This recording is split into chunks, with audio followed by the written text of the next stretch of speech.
songs on our upcoming third album, which we're going to the studio to record again next month. The song is called No Choice.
Chronicles of a Lost Star is our third album. We've put way more work into this than we have for our previous ones. It's been an ongoing process for the last 2 years that's taken up the majority of our time. We've gone from like an entirely scrapped album to just working on things, like going for a week straight, multiple like all-nighters. But I think overall in the end, we all have a product that we're very proud of.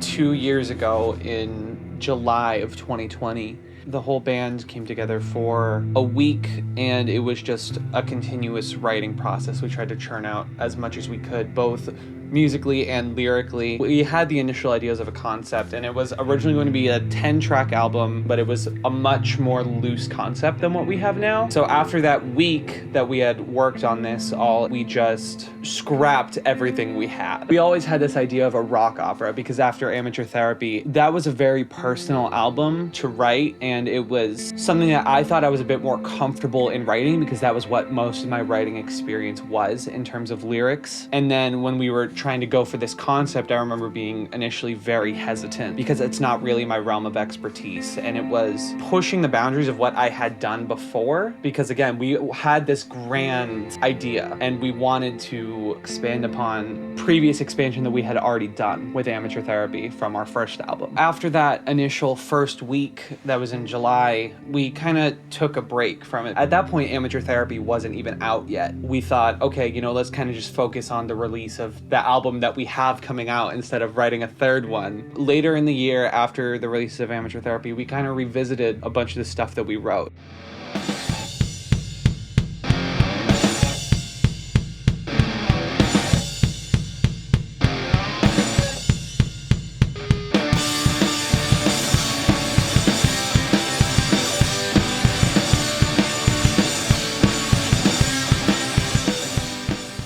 We weren't super happy with it all. It was very clear that a lot of what we had, we were just trying to churn out whatever idea came into our heads. So like Alex sent us the mix downs of the demos that we had, and we had like a big discussion about where we wanted to go, if we wanted to keep anything, or if we just wanted to scrap it all entirely.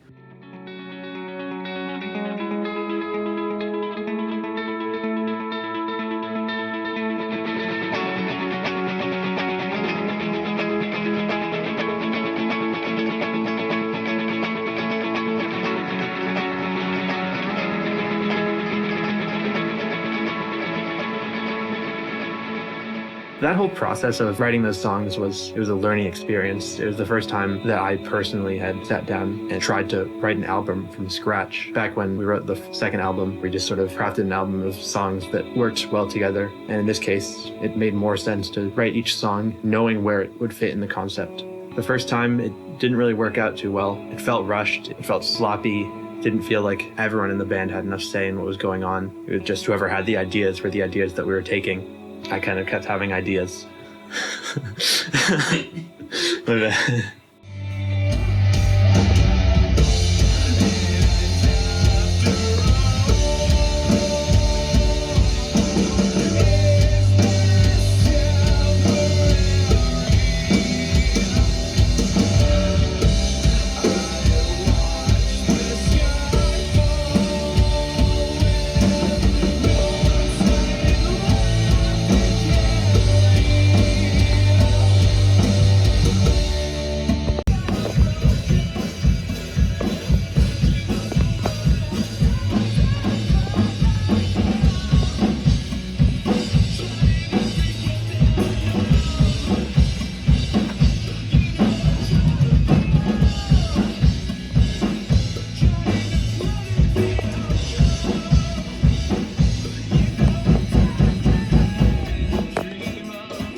Day 2. We are going to continue doing drums today. It's going to be another long one, so cut that out. Cut that out.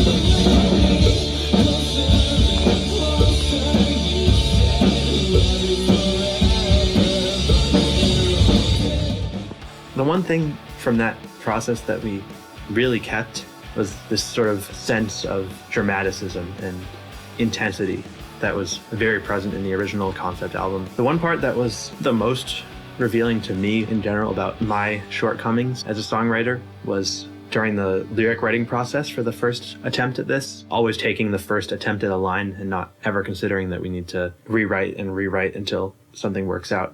We really only kept the lyrics for Mr. Static. We changed a few lines, but overall that it stayed pretty much the same throughout the writing process of both the first and second. Nothing we wrote ever ended up telling that part of the story better than what we had initially.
At end of the year of 2020, early into 2021, we started a new writing process that wasn't just a week straight. Going into that process, we tried to kind of focus on who we were inspired by musically, and I think when we had revisited it, we still had kind of the loose concept in mind, but we were still thoroughly forming everything. We wanted to make sure that we had the concept laid out, and then especially when we were writing lyrics for the songs, the lyrics fit what parts of the concept we needed. For the album as a whole, we kind of had this idea of transitioning from the lighter parts to the heavier parts.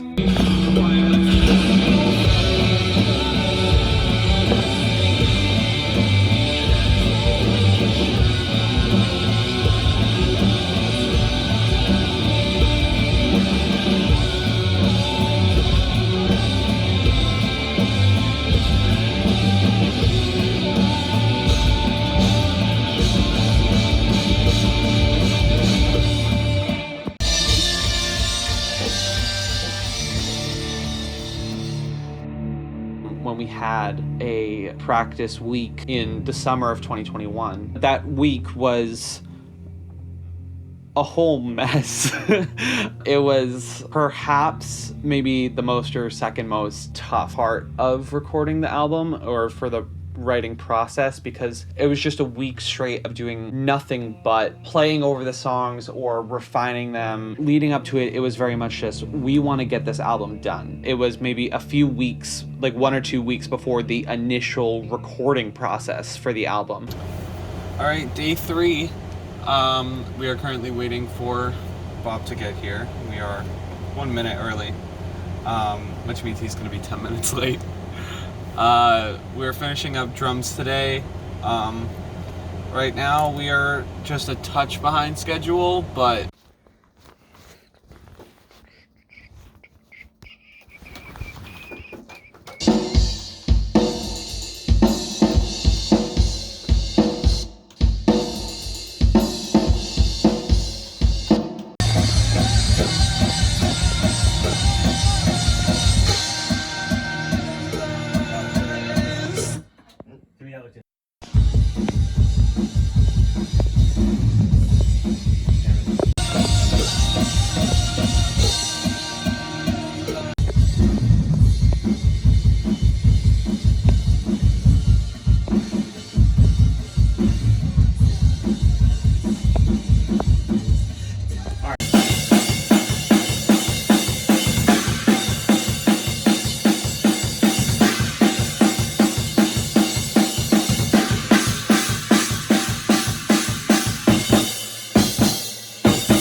for writing the songs themselves, in terms of the structure, everything was kind of done in separate ways. We had some songs that were written together, and then No Choice was one of the earlier ones that we came up with, but it was kind of inspired by the band as a whole just jamming together at one of the practices.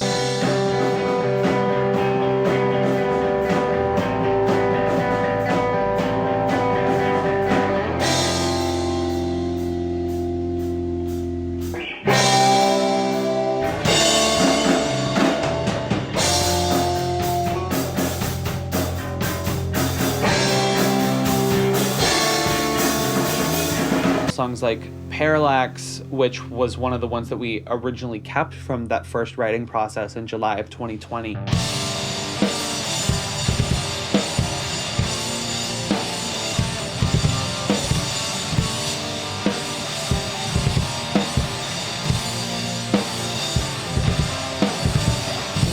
Was revamped and written all together. We would come upstairs, and then Alex and I would kind of try and figure things out, like on acoustic guitars, and try to see what kind of sounded good together, and that's where Birds and Descent came from.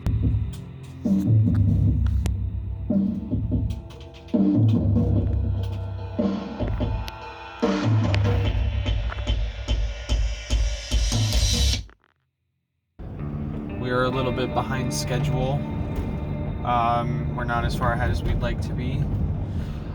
We finished up drums, but it's fine. We had a lot of fun with Bob despite the stress. So here's hoping we get a lot of progress done on day 4.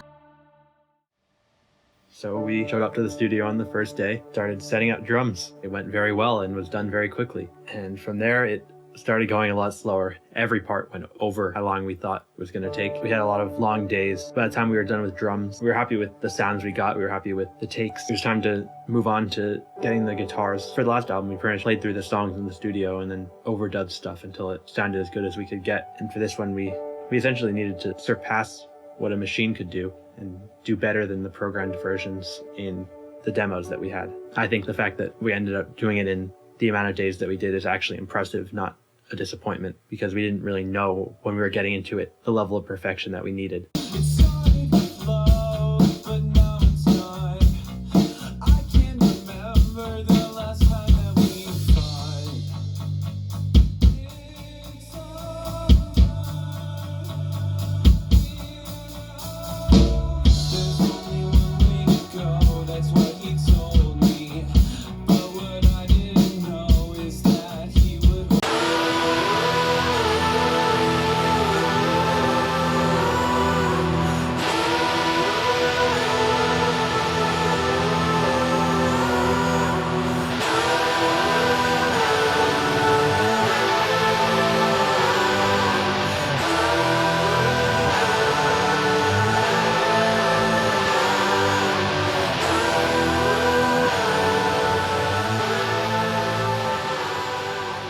We ended up with a few central ideas that weren't present in the original concept, and we sort of modified the concept to fit those ideas. So we sort of ended up focusing on these themes such as being alone and sort of what people turn to when they lose something, or in the case of the album, a lot of things. We ended up with Greek mythology and just kind of how, in the face of a very great adversity, what those really mean.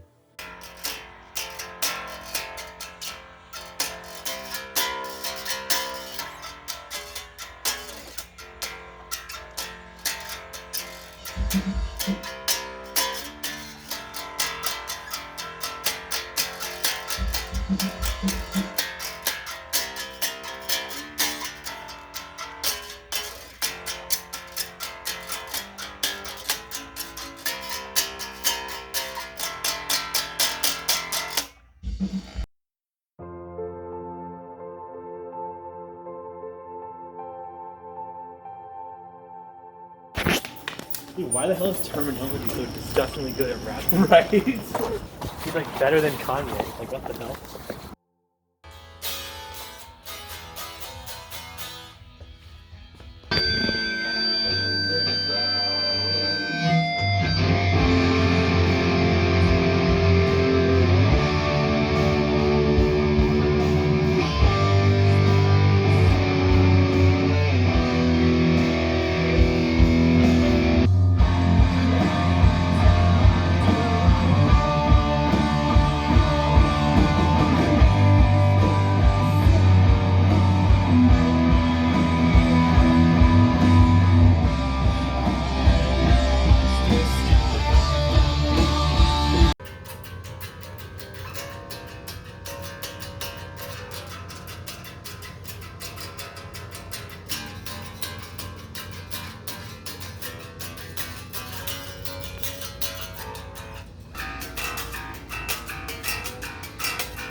Because of the time crunches, I was originally planning on having a day to just record my bass parts, but just because of the way that I get my tones right now, it didn't seem like the best economic choice for the band to do that. So while guitars and vocals were being recorded, I was upstairs on the second floor of the studio, basically tracking the bass directly into my computer and a very rough mixed version of all the song, and put it on a flash drive and bring it back down when I was done. I knew from the beginning that the bass is not the focus of this album. A lot of the songwriting is much too complex to have complex and loud bass lines. I was very happy to let the other parts stand out.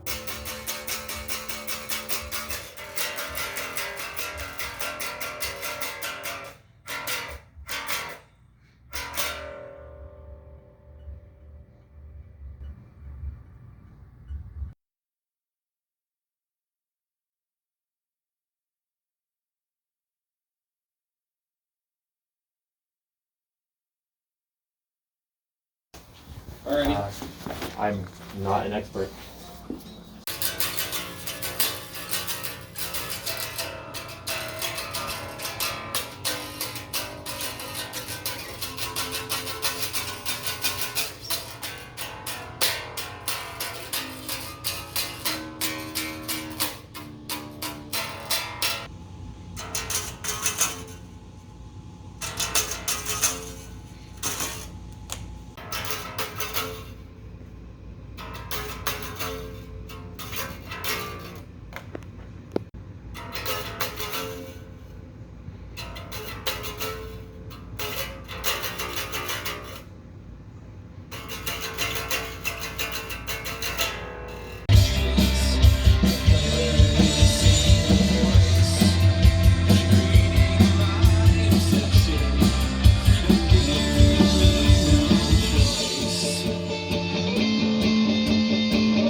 No choice. It was originally a slow song. It wasn't quite hitting, couldn't get it to work as I was trying to go from the recording in our garage to an actual fleshed out recording. In the version we recorded in the garage, in order to make the chorus work, we were subconsciously speeding up by 10 to 20 BPM a lot of the time. There was no medium tempo where the verses worked and the chorus worked. I basically just said, I'm going to speed up the whole thing and see what happens. It sort of took a whole new direction of what the song sounded like. The emotions that it brought forth, even with the exact same riffs, were completely different.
Between me and the clouds, and after all, is this temporary?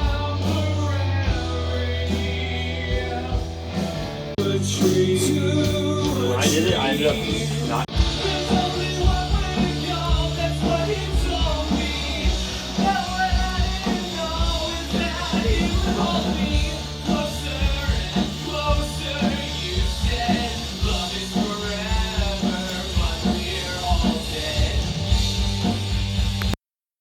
Okay.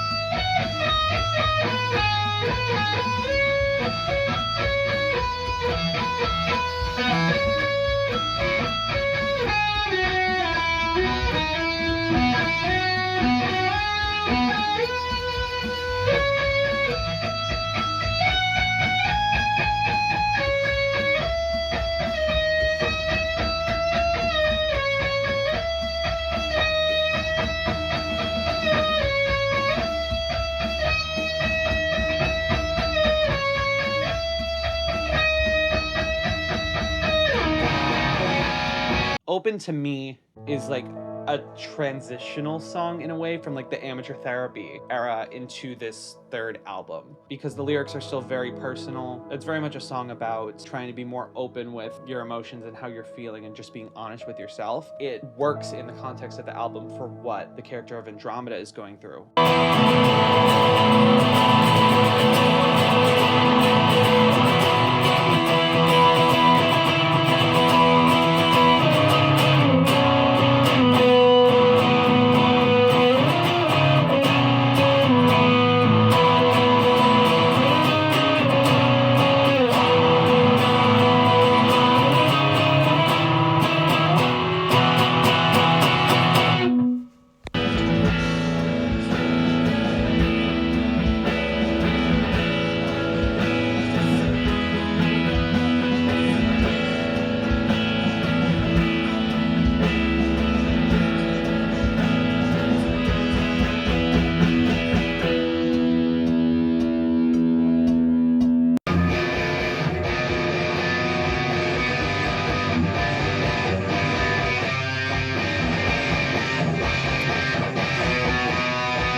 When we were writing, as an overall thing, for me personally, I started thinking of my role differently than I had in the past. In the past, I was thinking of myself as an instrumentalist. As my experience grew, I enjoyed the idea of at least giving it a try, of being closer to the role that a producer would have. Thought that because I know how to play a lot of instruments and I know a lot about recording, it seemed natural for me to try it out. In terms of this album, I stopped thinking of myself primarily as the bass player and started thinking of myself as the producer.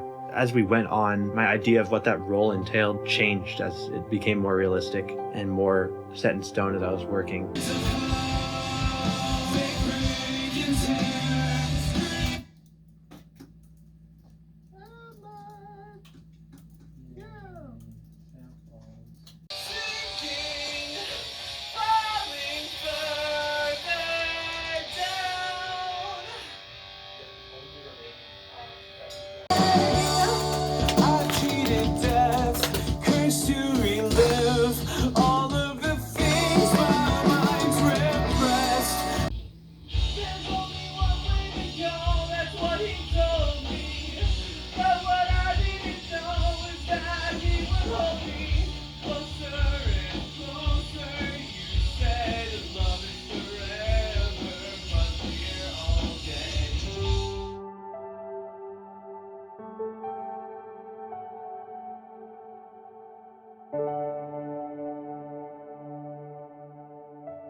The first thing I think of when I think about Chronicles is first just how difficult it was. It was probably the hardest project from a creative standpoint that I've ever even tried to work on at all. The album started quite a while ago. At this point, it's been 2 whole years since the first concepts of it came around. Back then, it was envisioned to be a lot different than it ended up being today. We started with essentially brute force songwriting, putting down ideas regardless of if they're good, bad. It didn't end up working out, but it's a lot better because of that work that we did then.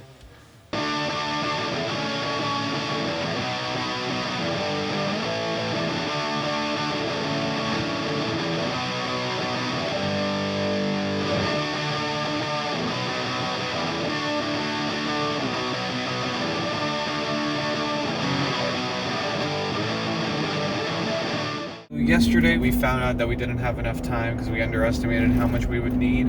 We're going back to track the last remaining songs of vocals. It's 8:30 at night, so hopefully this goes well.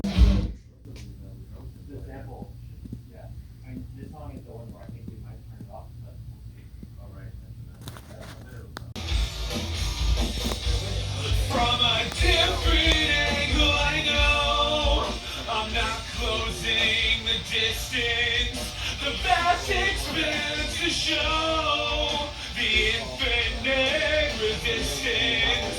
All those that I left behind, burning in my mind, keeping myself alive, looking for a sign.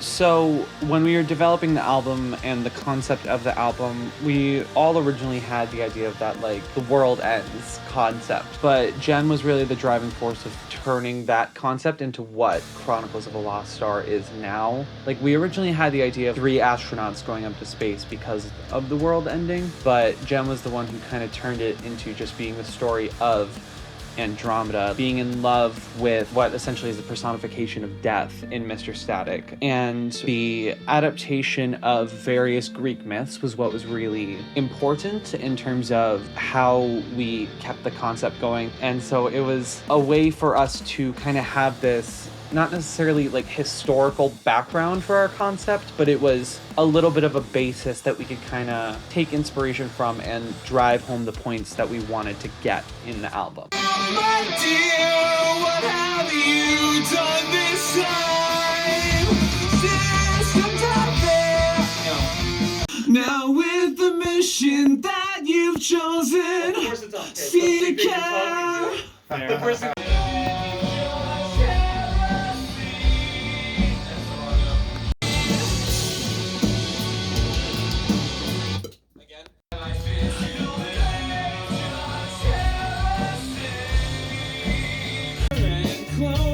You said life is forever, but we're all this. You called to me and I don't resist. If you're good enough for my friends, then you're good enough for me.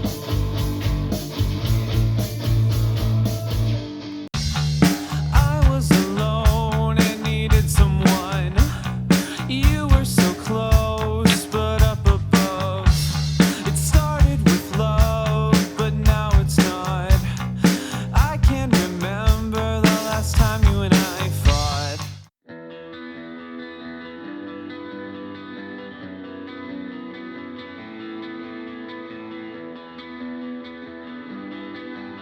Alex is going to mix the album as of right now, and we'll see how that goes. So hopefully that saves us some time. It won't save him any time, but Following myself at an endless expanse, losing what's left of my allegiance.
sent for our salvation, chosen from the best minds humanity.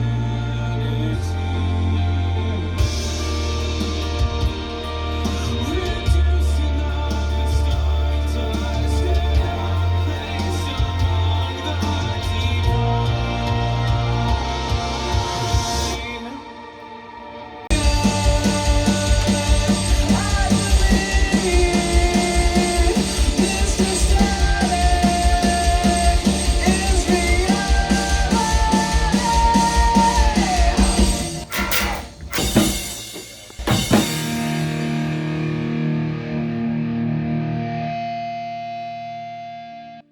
After those 9 days, we wound up deciding Alex was just going to mix the album. And he spent over 100 hours just mixing and working on the album and learning as he went. The amount of time that he spent cannot be understated on this. And that's part of the reason why the album sounds as good as it does.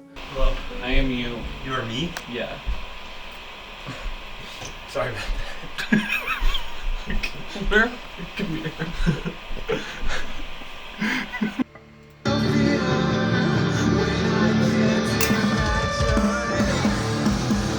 Hi, I'm Alex, and I'm the bassist from Mile 57 and the producer of this album. So, for the past almost 3 months, maybe more than 3 months actually, I've been in the process of mixing the album. The studio that we went to, we decided just to use that for tracking and have me mix as I've been getting better at it. I've been taking a lot of different influences in mixing, some Periphery, Tron, My Chemical Romance, just all the bands that everyone here loves so much. And we're really trying to get this to sound on another level from what we've been working on before. So for a little more detail, I've been using a top-down mixing approach based off of Adam Nolly Get Good style, trying to have a modern, clean feel but still have a natural sound overall, and most importantly, a massive sound, which is what I always go for in mixing.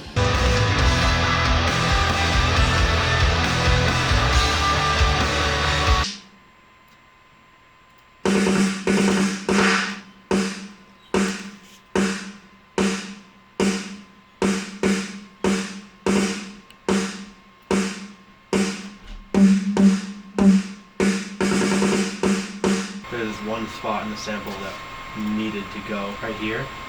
This thing, listen.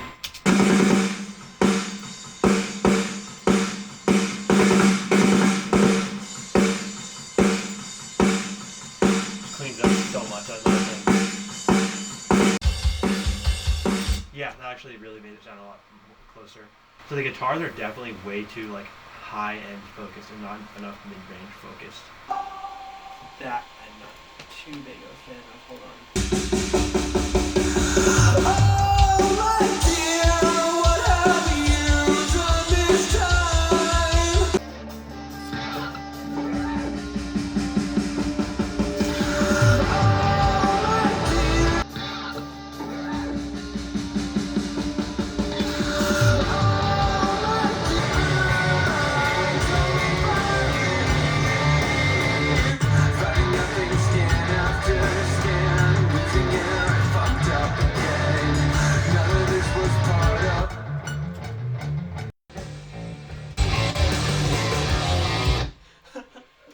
The song No Plugins versus with Plugins is hilarious.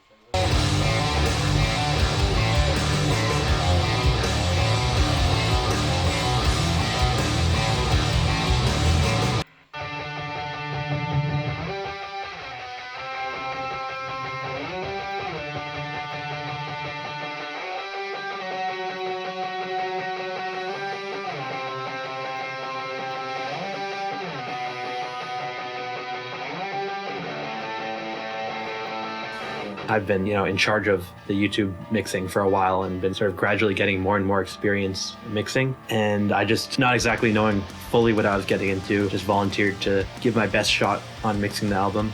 When I volunteered, I thought, 4 to 5 hours per song, we're out of there. I was not correct in that assumption at all. At the same time as mixing, I kept noticing little things I needed to fix, edits, parts that weren't included in what we had finished at the studio. The amount of things that I needed to do was going up every time I started mixing, not going down. But regardless of that, by Christmas break of that year, I had mixes that I thought I was happy with for the first half of the album. So I was at that point ready to start the second half. My plan was to finish the second half over Christmas break, and then I'd be free to not be stressing over the album. And I quickly realized that while the product that I'd made sounded amazing on my headphones, it sounded not good anywhere else. So I decided that actually get a mixing setup going. And that's what I did. I got a set of speakers, got a subscription to some more plugins. From there, I was finally able to start making mixes that I didn't think were just good, but I thought they were great. And that was the biggest step forward for me as a mixing engineer that I think I've ever had. The process after that was just very satisfying to work and be confident in the changes that I made. Okay. Incredible.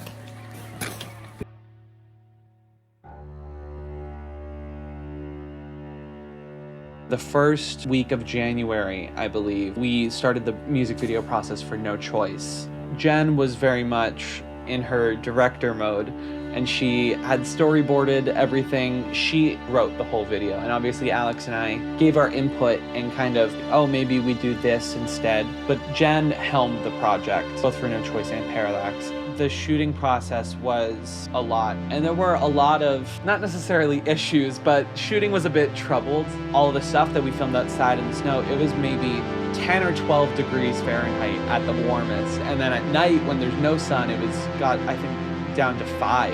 Kyle very nearly got hypothermia. It was not something I would like to do again, and I'm very glad with the product that we got. I literally had zero acting experience ever in my life. It's so. okay.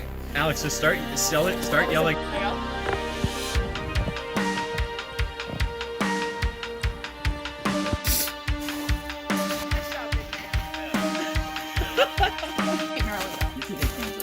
Maddie from Maryland. Maryland. Legal man. Social media director. Finance director. I'm a social media consultant. I like that. I like that title.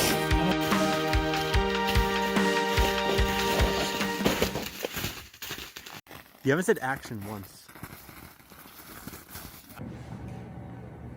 Okay. Just gotta take away from my name. Excuse me. Sorry, Alex. Yeah, that works. Checks out. You're gonna I should do my own, because I put in my own contacts, so.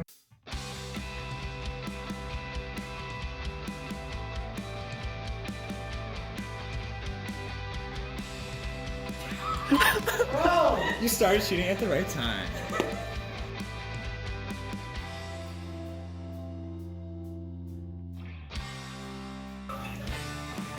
Someone say something like that'll really kill the mood. I think that we should behead Boris Johnson.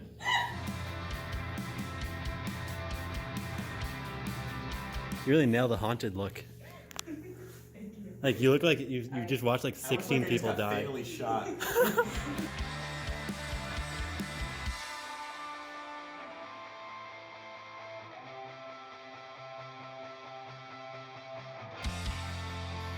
doesn't, yeah, I can't sit down while I'm studying, so.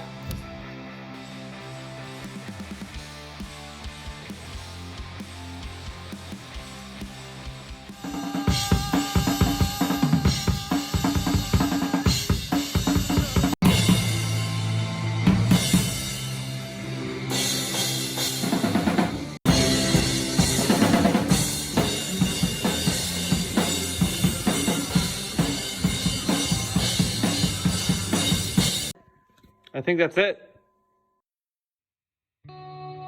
We had to come back down to Massachusetts, and then we went to West Springfield, where we went to Ghost Hit Recording in order to record the piano for I Watch and Long Have Watched and for Elegy. And Andrew Oedel at Ghost Hit Recording was another really nice guy, and they normally booked longer sessions, but we were able to only go in there for the 2 hours because we just needed to record the piano. We weren't recording the whole band. You know, we got the amount of time that we needed, and Alex was able to get multiple takes of the piano, and it was just a great, really professional environment where we were able to get exactly what we needed.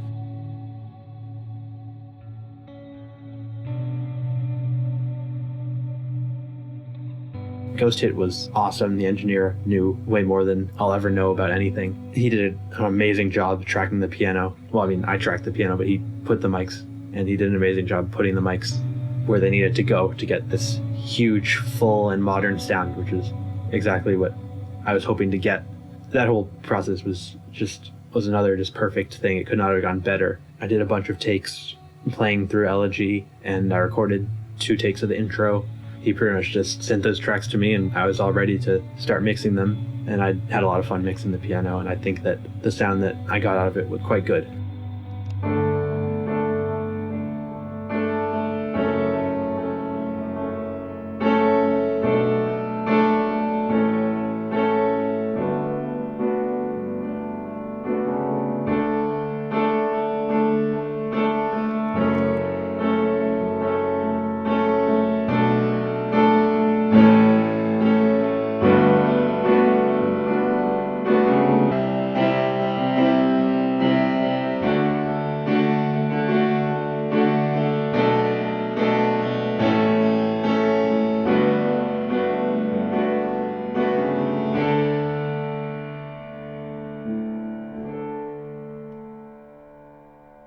As far as I remember, the first thing we wrote was an adaptation of a song that we tried to write way before this album was even known or we had any idea about it, just like a demo that we recorded. We were just all standing there, our garage and practice room, and we just learned how to play those parts again, and we wrote "And After All, Is This Temporary?" And that was the start of writing this new concept, new and improved. I can clearly remember we were just playing that one chorus of Elegy just like 4 or 5, 6 times in a row, just sort of feeling it out, trying out different parts, trying out different musical ideas. It felt right.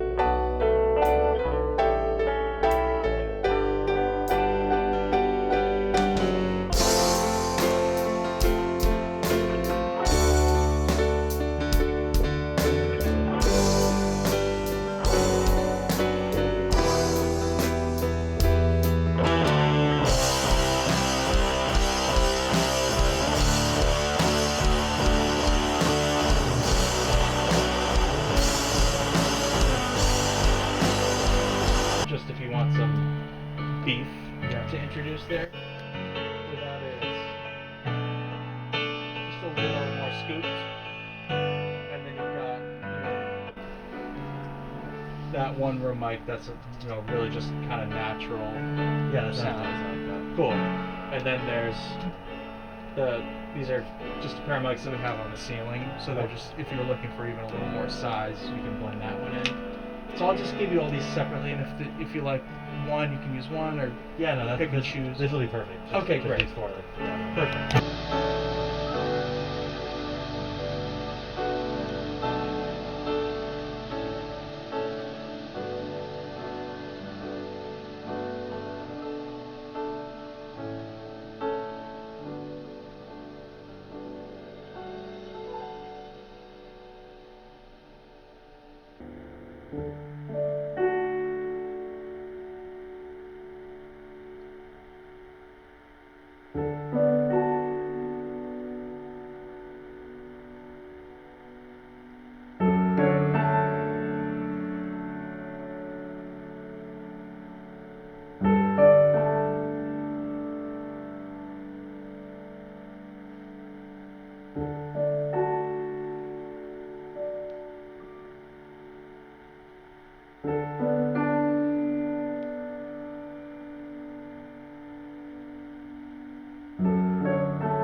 With I Watch and Long Have Watched, that song was, I think, the last song we wrote for the album. It was originally just the 13 tracks, but then we kind of thought, oh, well, do we want an intro track to kind of lead us into Elegy? And so I Watch and Long Have Watched came from Alex sitting at the piano, and I was there with him. He was just kind of playing around and trying to figure things out. And then there was this little part that he played, and I was like, oh, I like that. Like, what can we kind of build off of that? And then the lyrics for that song are actually a poem Alex had found on one of his final exams for an English class. He read it during that exam and was like, this is kind of perfect for what we have for the album and what's kind of going on.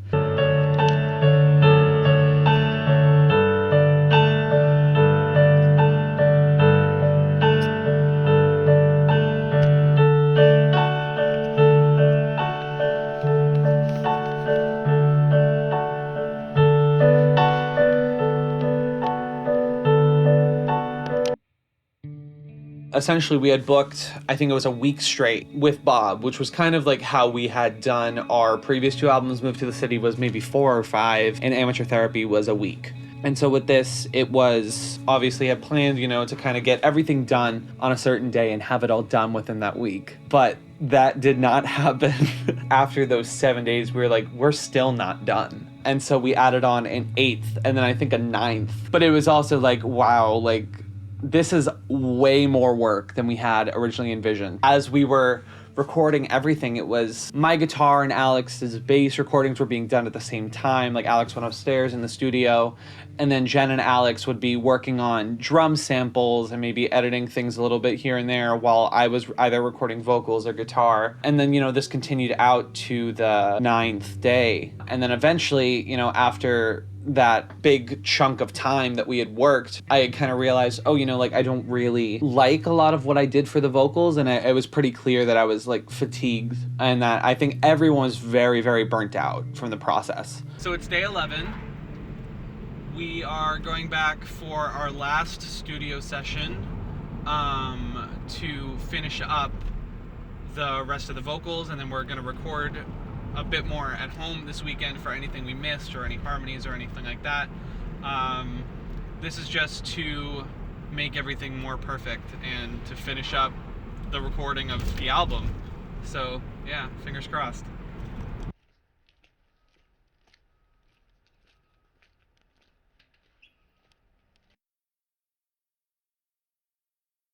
You're leaving me, no connections between the lines. There's no heart to find.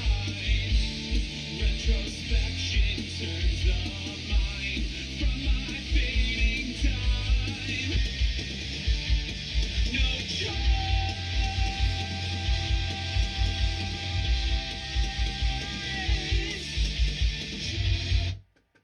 Okay, we'll do another one. Forget the fact that I'm broken. Dream of a world that doesn't look like you. Taking the place of a homeless ending. Leaving behind what I'm defending.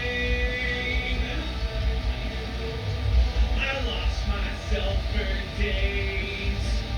Now I'm rising from the flames, fighting and clawing at this haze that fights me always. Down, and I'll crash into the zone. But I wish on this lost star every day. And I'll crash into the zone. But I wish on this lost star every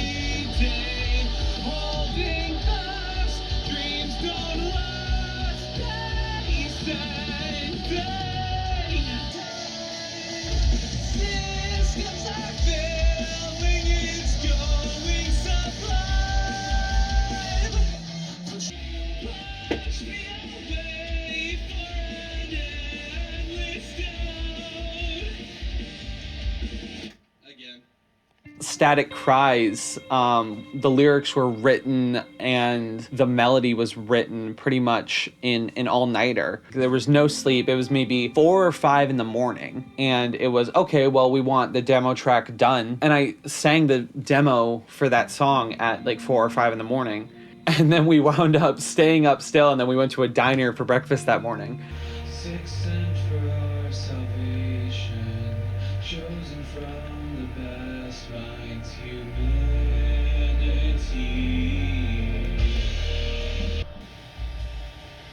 Your fire receding, throwing myself at an endless expanse, losing what's left of my only chance.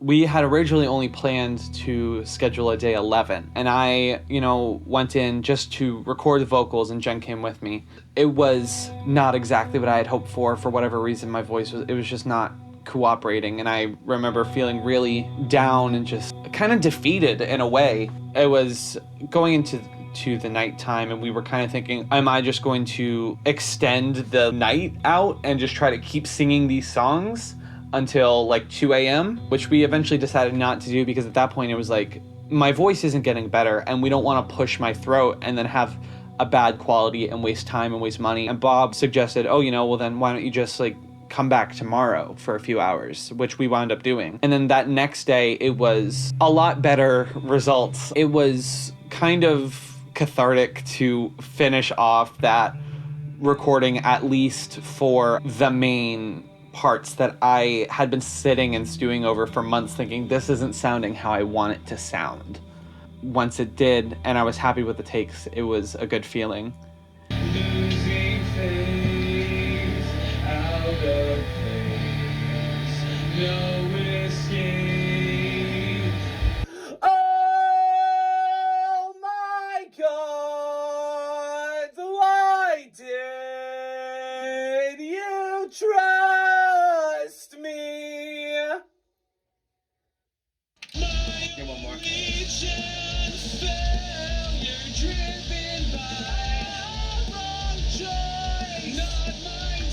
Yeah, all 3 of those were good. Failure driven by. But now I can see the face of mortality. Faced with death, I believe Mr. Static is reality.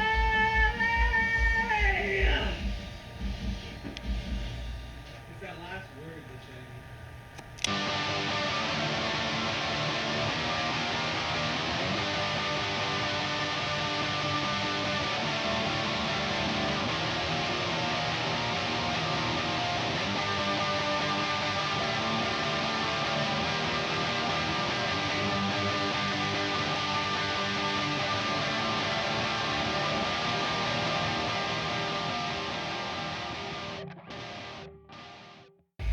I've resigned to fall into this black hole, to dissolve into stardust, a hope that just never was. Faced with death, I believe. That was good. Mr. Static is reality.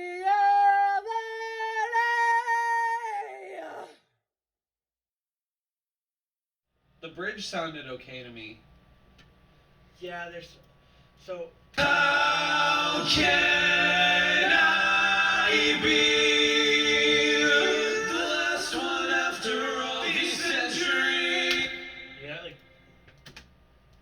The last one after all these centuries. What can I do?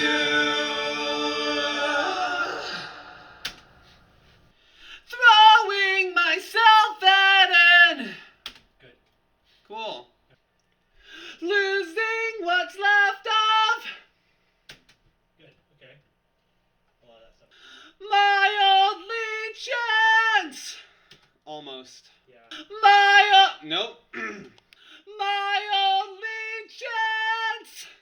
And then eventually we went to Alex's house. I recorded the harmonies for Alone, which hadn't been professionally recorded up to that point, and then the reading of I Watch and Long Have Watched in order to officially put an end on the recording for the album. What can I do? And the take I did of this for the new one, I thought was very good. For like the main melody. Cool. Why are you laughing at me for pretty very good? I think it's a good compliment. I agree.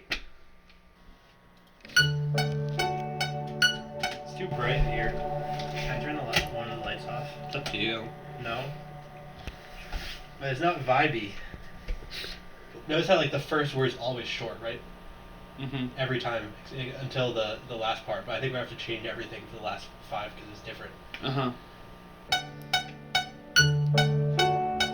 Like, because the way that it's done, right, is it's like 1, 2, 3, right, and then 1, 2, 3, right. So it's almost like to make it less disjointed. If you have the first letter, the first word, right, and then the second word is at the end of the chord. I was sitting through one of the 3-hour-long AP exams that I had to take at the end of the year, and something just out of the blue struck me. It was the English exam, and there was this poem that I read, and it was this poem called I Watch and Long Have Watched by Wordsworth. The first thing that stuck out to me was he used the phrase lost star. And as he kept going, I was like, this all reminds me of something. It's a poem that sort of touches on a lot of ideas of existentialism. The way that he delivered those themes was using an idea that we had used to write this album, this idea of a lost star. The whole poem just stuck with me, and as soon as I went home from taking the exam, I looked at the poem and read it again, and I sent it to the rest of the band. From there, I don't know exactly how this ended up coming to be, but we wanted to include the poem on the album somehow. I know it was thrown around to just put it in the liner notes, stuff like that. In the end, we came up with this idea to just read it at the beginning of the album as sort of an introduction to the concept. It was just this really interesting sort of coincidence that ended up being something that I think drastically improves the overall presentation of the album as something to listen to from start to finish. I watch and long have watched with calm regret. Yon slowly sinking star, immortal sire. I said stinking. And our state. In this, how different, lost star, from thine. That no tomorrow shall our beams restore. I decided to find the best mastering engineer that I could that was also local, because it was very important to me to be able to work closely with them on the process. So I found a few different mastering engineers around here. I started diving into their body of work and diving into their philosophy until I found Peerless Mastering, which is just one of those companies that does everything perfectly every time. I knew that they were right for this album. The job he did was essentially out of this world. I don't know if anyone could have done a better job on it. We got to go visit the studio at the end of his process of mastering and listen through to the album on the amazing speakers there. It was just a really, really good experience to just hear those songs played after they'd been turned into these perfect pieces of music. In December of '94. The first incarnation of Peerless it wasn't even called Peerless when it started, but I mastered a record and it was in a bedroom. Oh. Yeah. And then I rented an apartment, and I had a 2-bedroom apartment, and 1 bedroom became the mastering room. And then I rented an office space and had it minimally acoustically done, and that was the 3rd Peerless. And then we finally rented this space and built the B room, and that was the 4th room I worked in. I did about 500 records in the B room, and it took that long for the A room to get built. I watch and long have watched with calm regret. Young slowly sinking star, immortal sire.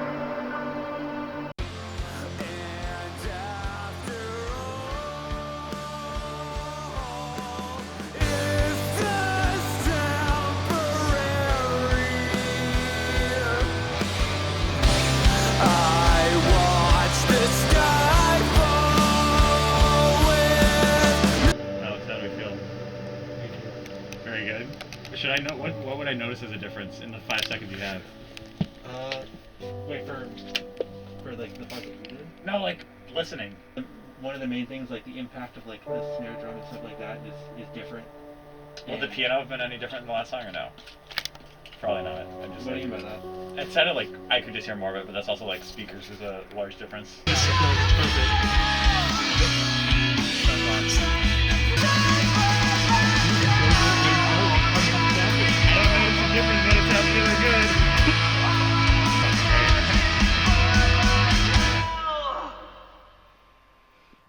That was fantastic. What can I say? I'm gonna walk around because I'm curious how the sound changes. I don't believe him. What does this guy know about sound?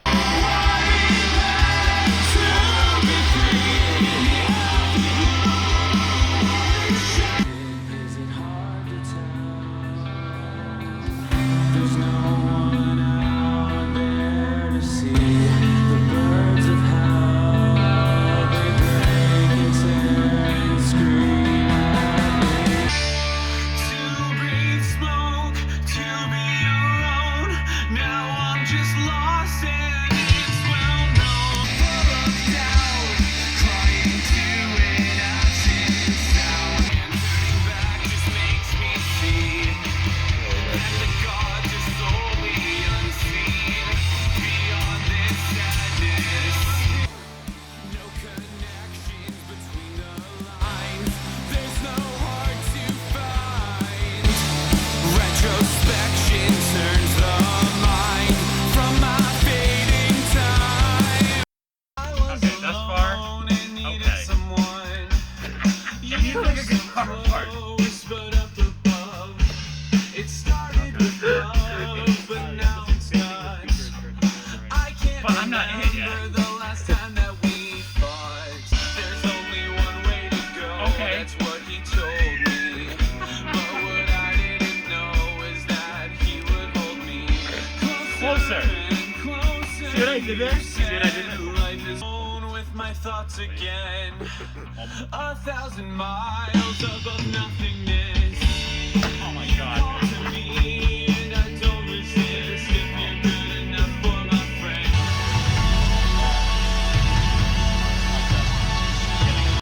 I don't even have anything to say.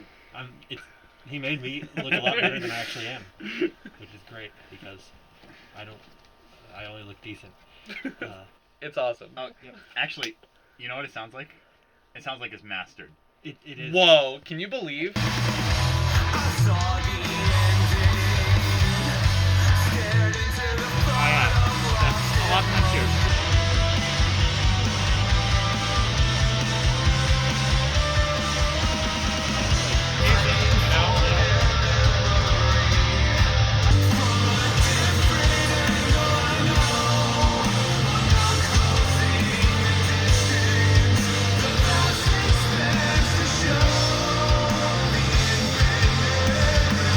The vast expanse to show the infinite.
I still like, think it it's works. very important how you guys were able to separate into two distinct tones, but within those tones have different themes, so the songs don't all sound. I think I explained that to you.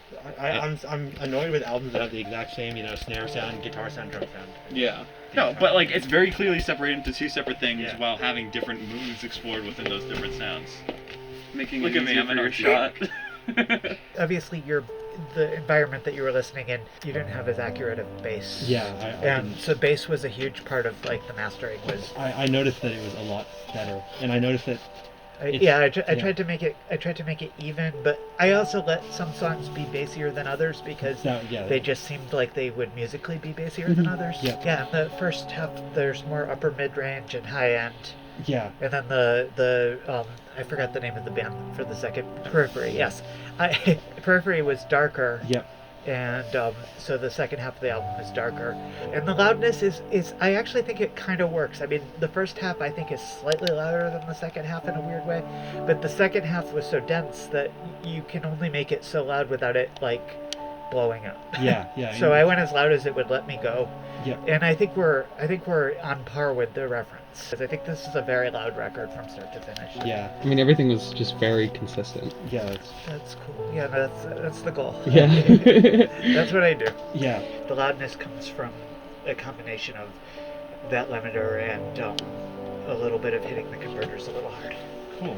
Yeah. Which, I like a visual representation. I trust my ears the most. Like, for example, volume between songs is mostly done by ear, because the meters will tell you one thing, but your ears will tell you another. Second half of the album, I did that first, because the more dense material is actually harder to work on, and if I was going for cohesiveness, which I decided it kind of worked out, but like, I mean, I just thought I'd go with the more dense first because that would be the harder stuff to get louder. Yeah. Jeff Lipton and Maria Rice both did an amazing job. They kind of viewed it as two separate albums because, the first half was a lot lighter in terms of the instrumentals, and then the second half, it's a lot denser and metal and heavier. It was just a really great experience to work with them because they were very receptive to anything that we wanted when we went in, to listen through the whole album, and it was just mind-blowing. I think that was kind of like the culmination in a way for this album process when, the three of us could sit in that room and listen to all the work that we've put in and just kind of relish in it. Hearing that final product was great.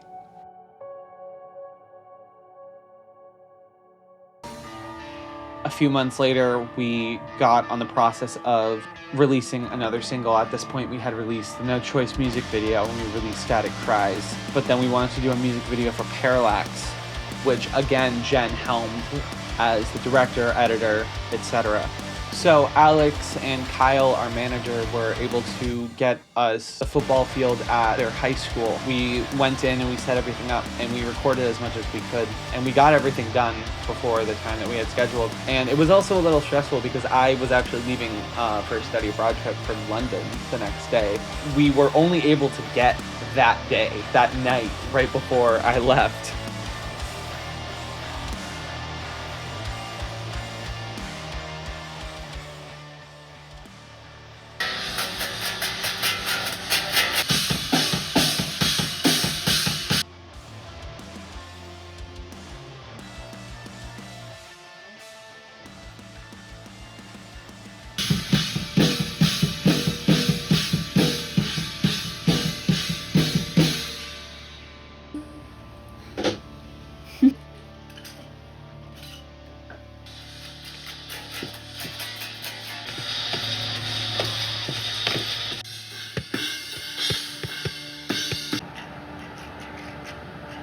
Hi, I'm Maddie. I played Andromeda in the No Choice and Parallax music videos, and I also did the album cover for Chronicles of a Lost Star. I had a great time filming. Parallax was a little warmer than No Choice. It was like 10 degrees, maybe less, I don't know, freezing. Parallax was nice. It was like 75, 80. We were gallivanting around Boston the whole time, which was cool. I made some great friends. Got to hang out with old friends, and it was a good time. I'm happy I was a part of it. I wish them all the best of luck.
Why is one Dude, that's sick. Honestly. Here's my things. Take. Like right now? Okay.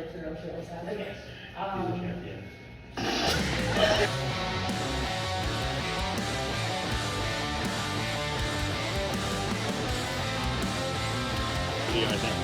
I was gonna say, I look like a model, dude. Like, you actually wait, holding it like that? I know, that's the joke. That's how they always do it. Kyle. No, where you showed me the picture of like you and I think it was you. Presenting? No, you like talking something. Oh, yeah, and I had to pretend that.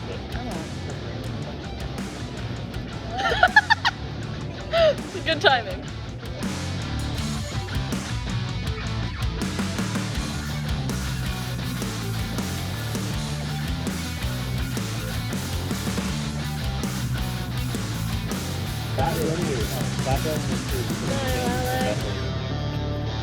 It's a video.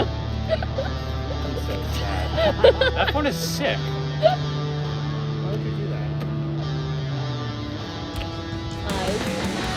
Hey, zoom out more. It'll go wide. Eyes.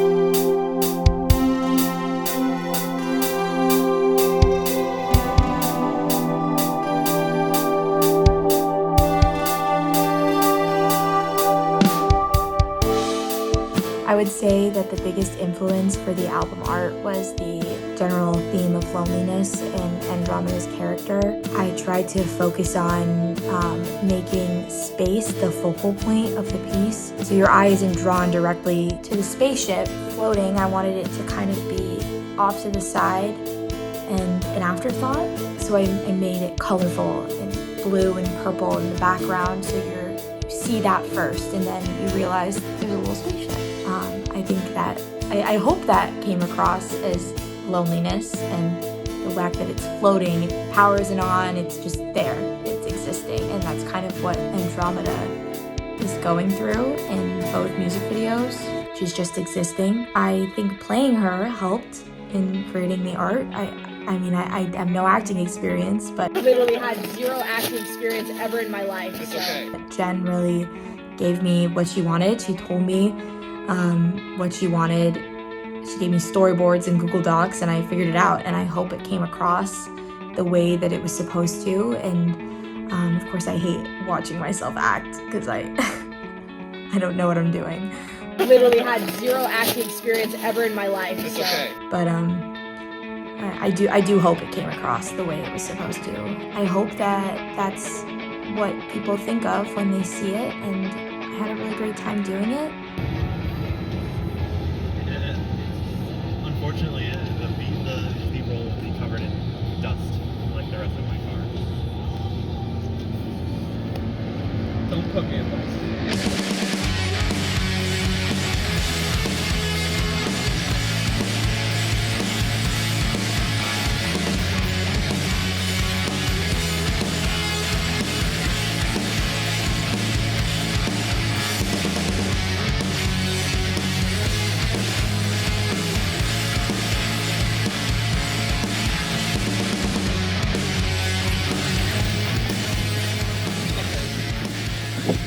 I like this.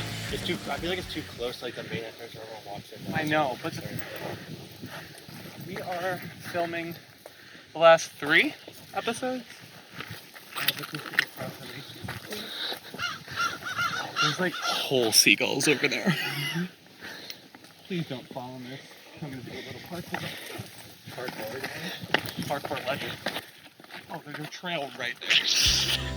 We're at Halibut Point State Park in Rockport. I mean, like, look at this. Like, if we sat on that rock there, it would be sick. And I know that there's people, but like, this is about as good as we're gonna get it. Because if we go, there's people down there too. If we go.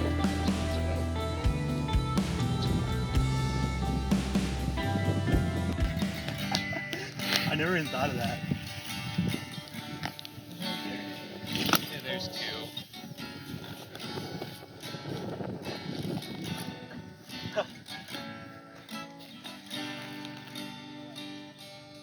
How's what's up? How's the seating arrangements? So what chord do you play for the chord right after the G? For which part? For like the choruses. So it would be, So G. I'm not gonna belt right now. Yeah, I'm gonna skip that on the down. This town.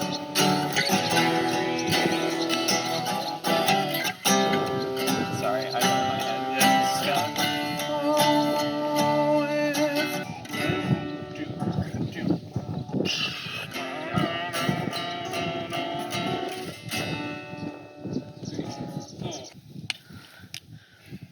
You see that one spot that's like a circle of different color water? I wonder what that is.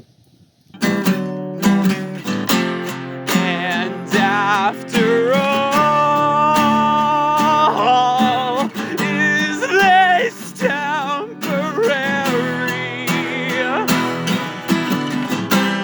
I watch the sky fall with no titan left to carry.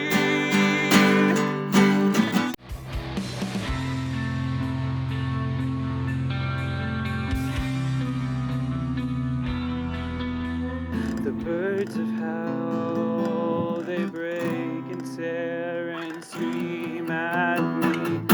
Is it hard to tell? There's no one out there to see. The birds of hell, they break and tear and scream at me.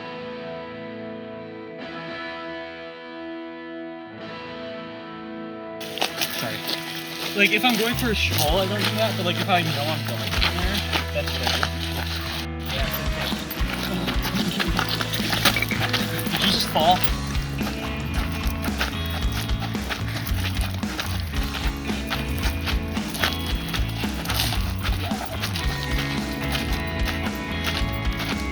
The ocean shoreline is hazardous. Oh look, there's a spot here. We just filmed the 2 songs from Chronicles of a Lost Star, Elegy and Birds for Across the May. We climbed all over these rocks to get to here. And now we're gonna do Missing the Spicy Token.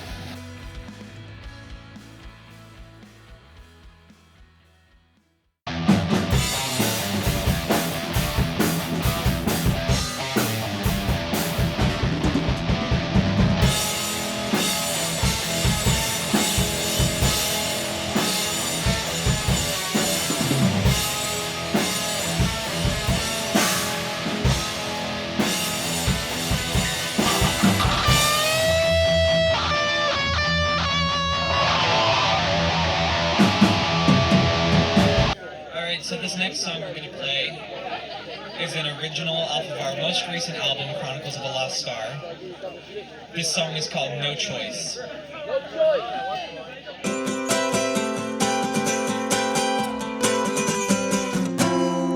Would it kill me to dream about all the myths I've seen? Can I even remember what the gods really mean? I asked 1,000 questions, but heard a single voice, reading my obsession and leaving me no choice. You're leaving me no choice.